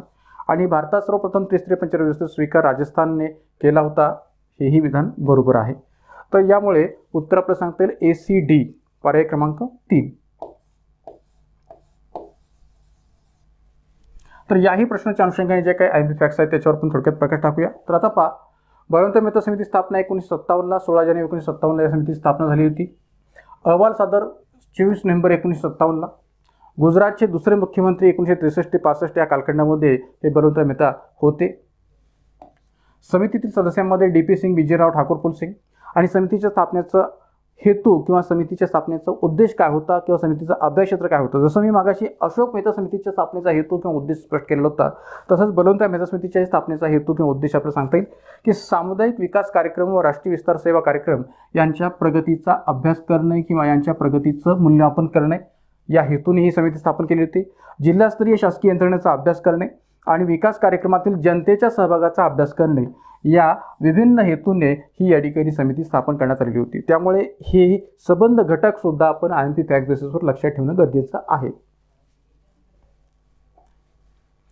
त्याचबरोबर जसं मी मागाशी म्हटल्याप्रमाणे की पंचराज्य अंमलबजावणी करणारी भारतातील पहिली 10 राज्य, कारण की पहिले तर राजस्थान हे घटक राज्य होतं. 2 ऑक्टोबर 1959 राजस्थानने पंचराज्य व्यवस्थेचा स्वीकार केलेला होता. पण दुसरं घटक राज्य होतं आंध्र प्रदेश, तिसरे होते आसाम, तामिळनाडू चौथे, कर्नाटक 5वे, ओडिशा 6वे, पंजाब 7वे, उत्तर प्रदेश 8वे, महाराष्ट्रामध्ये 1 मे 1962 9वे घटक राज्य या अर्थाने पंचराज्य व्यवस्थेचा स्वीकार केला गेला होता. आणि 10वं घटक राज्य होतं पश्चिम बंगाल. तर मित्रांनो, या ठिकाणी ह्याही बाबतीत IMP फॅक्ट्स म्हणून या सर्व गोष्टी लक्षात यासाठी ठेवण्याची गरज आहे, कारण की याच्यावर सुद्धा फॅक्च्युअल प्रश्न आयोगाने याच्या आधी विचारलेले आहेत. पुढचा प्रश्न, भारतात डॅश साली ईस्ट इंडिया कंपनीने जिल्हाधिकारीचे पद निर्माण केले? 1857, 1772, 1818, 1836. तर ऑब्व्हियसली आपल्याला याचं उत्तर सांगता येईल ते म्हणजे 1772. 14 मे 1772ला वॉरेन हेस्टिंग्ज यांच्या प्रशासकीय सुधारणा अहवालाच्या आधारावर आपल्याकडे जिल्हा परिवेशक या पदाच्या ऐवजी जिल्हाधिकारी किंवा कलेक्टर हे पद जे काय आहे ते निर्माण केलेलं होतं. त्यामुळे उत्तर आपलं सांगता येईल 1772. मग आता पहा, याही अनुषंगाने असणाऱ्या IMP फॅक्ट्स कोणत्या आहेत की प्रशासनात सुधारणा करण्यासाठी किंवा प्रशासकीय सुधारणांचा अहवाल ज्यावेळेस या ठिकाणी गव्हर्नर जनरल वॉरेन हेस्टिंग्जच्या माध्यमातून जाहीर केला गेला, तर त्यावेळेस त्यांनी 14 मे 1772 रोजी जिल्हा परिवेशक या पदाच्या ऐवजी कलेक्टर म्हणजेच जिल्हाधिकारी पदाची निर्मिती केली होती. भारतात ईस्ट इंडिया कंपनीने व्यापारासाठी जे काही प्रादेशिक क्षेत्र निर्माण केलं होतं, कारण की भारताच्या पातळीवर विचार केला तर भारताचा हा जो काही संपूर्ण विस्तीर्ण भूप्रदेश होता, त्या विस्तीर्ण भूप्रदेशावर या ठिकाणी चांगल्या पद्धतीने जर का नियंत्रण ठेवायचं असेल तर या विस्तीर्ण भूप्रदेशाचे असे वेगवेगळे भाग पाडणं गरजेचं होतं. आणि तत्कालीन कालखंडात ब्रिटिशांनी त्याचे विशिष्ट प्रकारचे असे भाग पाडले आणि भाग पाडून त्याला या ठिकाणी डिस्ट्रिक्ट या अर्थाने ओळख निर्माण केली. आणि म्हणून या ठिकाणी जे काही या प्रादेशिक क्षेत्र निर्माण केलेलं होतं त्या प्रादेशिक क्षेत्रांना डिस्ट्रिक्ट या नावाने ओळखलं गेलेलं होतं. तर अशा या ईस्ट इंडिया कंपनीच्या वापरासाठी जे प्रादेशिक क्षेत्र निर्माण केलं होतं त्यालाच जिल्हा किंवा डिस्ट्रिक्ट म्हणण्यास सुरुवात केली गेली आणि त्याच्या प्रमुखास डिस्ट्रिक्ट कलेक्टर किंवा जिल्हाधिकारी या नावाने संबोधलं जात होतं. तर या अर्थाने भारताच्या संपूर्ण विस्तीर्ण भूप्रदेशावर प्रादेशिक क्षेत्राच्या माध्यमातून नियंत्रण ठेवण्याच्या हेतूने डिस्ट्रिक्ट किंवा जिल्हा हा घटक पुढे आला आणि त्याचा प्रमुख म्हणून जिल्हाधिकारी हा घटक पुढे आला होता. त्यानंतर पुढचा प्रश्न आहे, जोड्या लावा मौर्य काळातील पंचायत संघटन.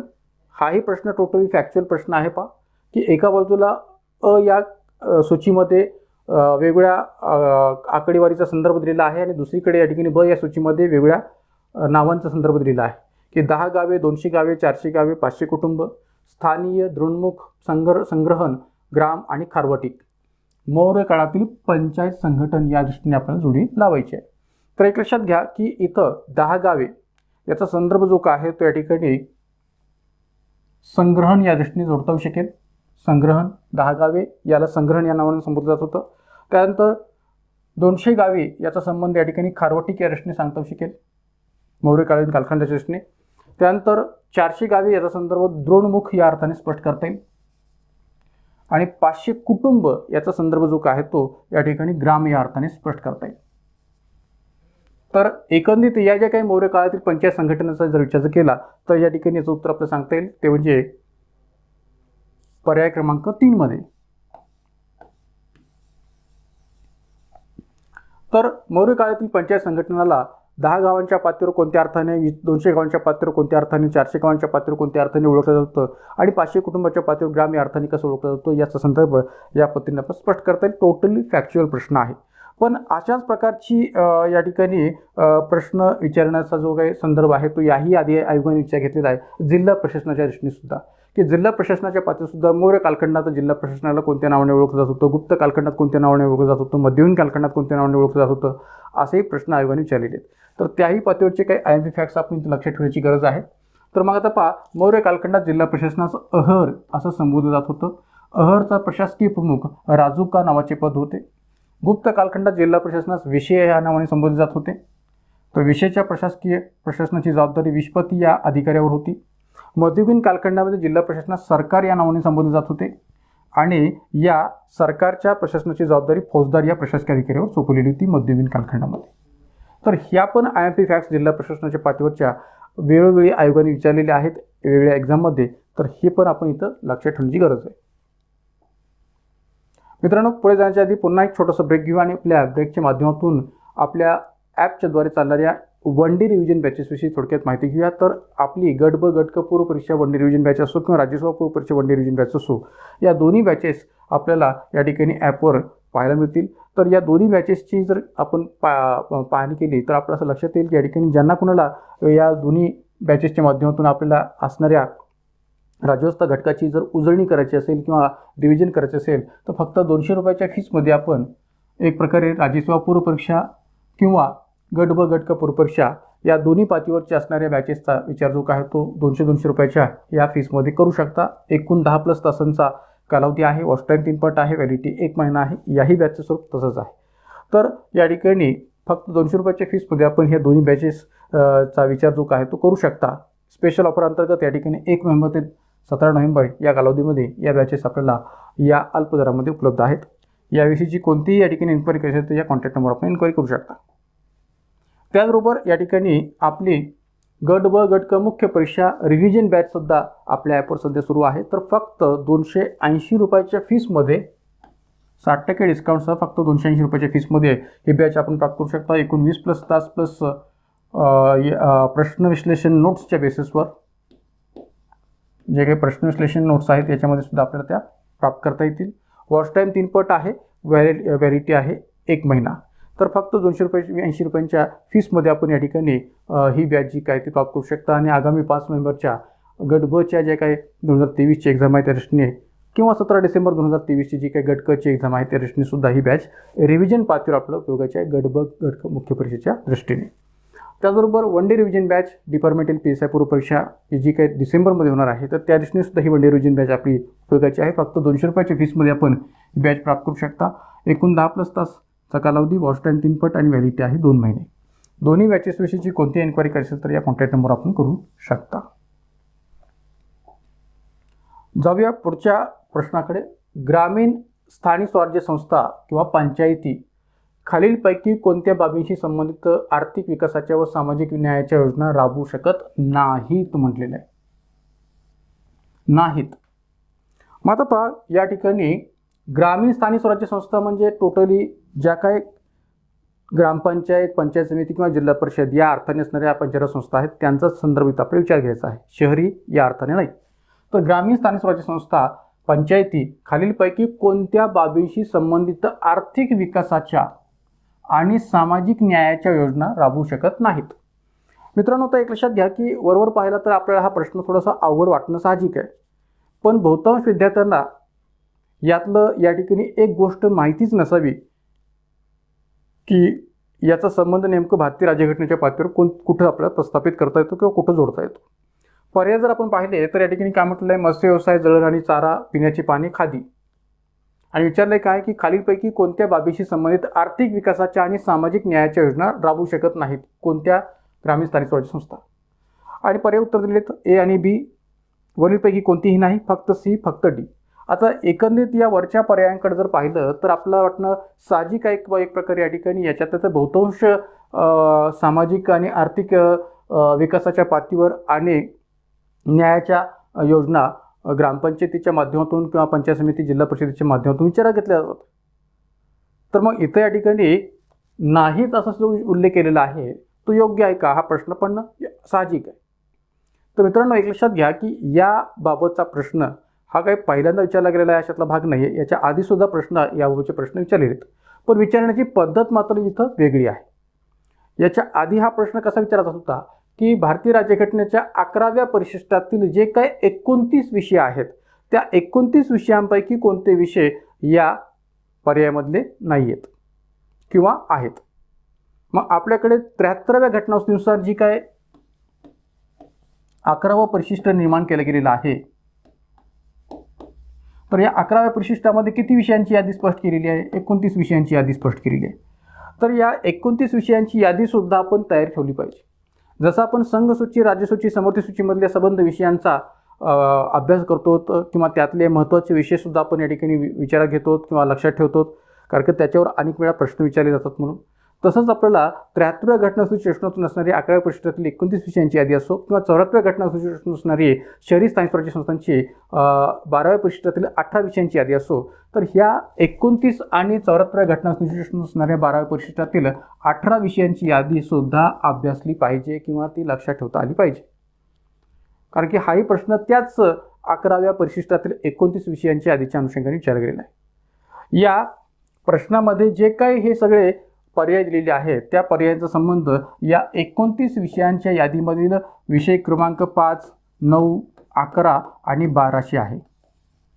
या 29 विषयांच्या यादीमधल्या विषय क्रमांक 5, 9, विषय क्रमांक 9, विषय क्रमांक 12, 11 आणि विषय क्रमांक 12शी आहे. तर त्यामुळे या ठिकाणी आपण योग्य पद्धतीने हा प्रश्न जर समजून घेतला तर आपल्याला त्याचं योग्य पद्धतीने उत्तर देता येऊ शकेल.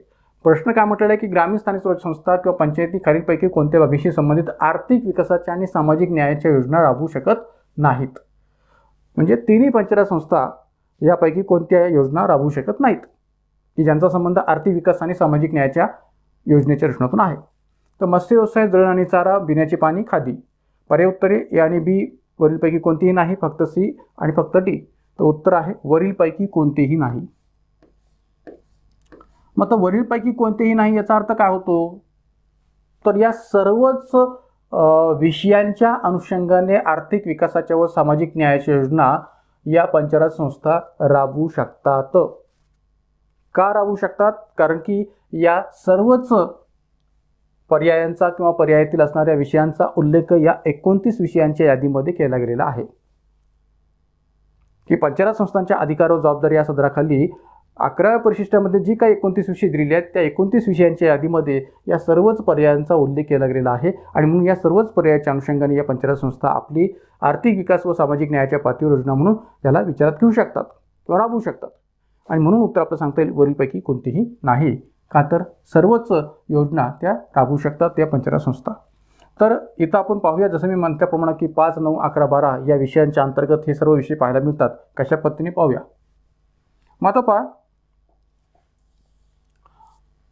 11वी अनुसूची कलम 243 छ म्हणजेच कलम 243 इंग्रजीमध्ये जी आपण त्याला म्हणू शकतो की ज्यानुसार आपल्याकडे या पंचायत संस्थांच्या अधिकार, प्राधिकार आणि जबाबदाऱ्यांचा संदर्भ आपल्याला पाहायला मिळतो.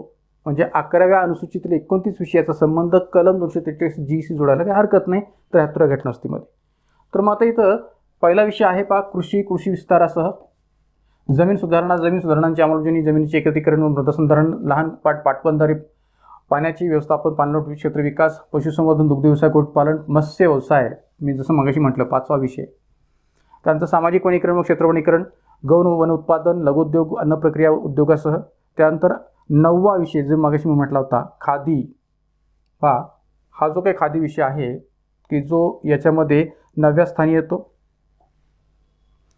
येतो खादी ग्रामोद्योग, कुटीर उद्योग. त्यानंतर ग्रामीण गृहनिर्माण, 11व्या स्थानी येणारा पिण्याचे पाणी हा विषय आणि 12व्या स्थानी येणारा इंधन व वैरण म्हणजेच जळण आणि वैरण असा आपण त्याचा संदर्भ प्रश्नामध्ये पाहिलेला आहे. तर 5 मत्स्य व्यवसाय, 9 नंबरचा विषय खादी आणि एक प्रकारे 11 आणि 12 संदर्भाचा विषय पिण्याचे पाणी आणि इंधन वैरण यांचा संदर्भ या ठिकाणी स्पष्ट करता होतो. त्याचबरोबरच या ठिकाणी इतर जे काही विषय आहेत या 29 विषयामध्ये हे पण सांगता येतील. रस्ते, नाले, पूल, तरी, जलमार्ग, दळणवळण आणि त्याचबरोबर या ठिकाणी अन्य साधने, ग्रामीण विद्युत वितरणासह अपारंपरिक ऊर्जा साधने, गरिबी हटाव कार्यक्रम, शिक्षण प्राथमिक माध्यमिक शाळांसह, तांत्रिक प्रशिक्षण, व्यवसाय शिक्षण, प्रौढ व अनौपचारिक शिक्षण, ग्रंथालय, सांस्कृतिक कार्य, बाजार व जत्रा, आरोग्य स्वच्छता, रुग्णालय, प्राथमिक आरोग्य केंद्र, दवाखाने यासह आणि बाकीचेही विषय जे काय आहेत ते 29 विषयांच्या यादीमध्ये आपण या 11व्या परिशिष्टामध्ये पाहू शकता. मित्रांनो, आणखीन एक गोष्ट लक्षात घ्या की इथं या संबंध तक्त्याचा संदर्भ आणखीन एका मार्गाने आपण IMP फॅक्ट्स बेसवर लक्षात ठेवू शकतो. कोणत्या अर्थाने, तर 24 एप्रिल 1993ला भारतामध्ये या 73व्या घटनेची अंमलबजावणीला सुरुवात झाली होती. आणि मग त्या अनुषंगाने 24 एप्रिल हा आपल्याकडे पंचायत राज दिवस म्हणून ओळखला जातो. हा 24 एप्रिल हा जो दिवस आहे तो आपल्याकडे पंचायत राज दिवस म्हणून ओळखला जातो.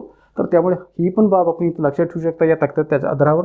आणि 73वी सुधारणा अधिनियम 1992 कलम 4द्वारे दाखल केली आणि एक प्रकारे 24 एप्रिल 1993 पासून या घटनास्थळाची अंमलबजावणी सुरू झालेली आहे.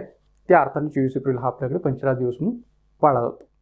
तर अशी संबंध माहिती आपण जर या ठिकाणी या तक्त्याच्या आधारावर जर लक्षात ठेवली तर अनेक IMP फॅक्ट्स आपल्याला सहज पद्धतीने अभ्यासता येतील असं म्हणायला काही हरकत नाही.